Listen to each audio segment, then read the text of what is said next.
দিক থেকে যাই মানুষের সার্বভৌমত্ব, মানুষের আইন, মানুষের কর্তৃত্বের ভিত্তিতে নেতৃত্ব দিচ্ছেন, তারা সকলে সীমা লঙ্ঘনকারী। তাগুত।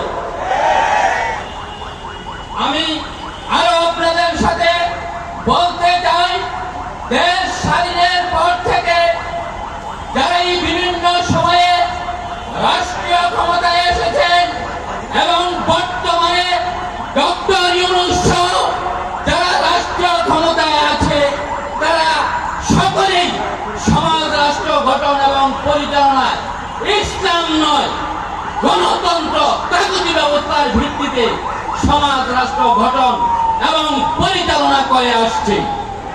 তাদের নেতৃত্বে এই সমাজে, এই রাষ্ট্রে সুশাসন, ন্যায় বিচার কখনো প্রতিষ্ঠিত হবে না।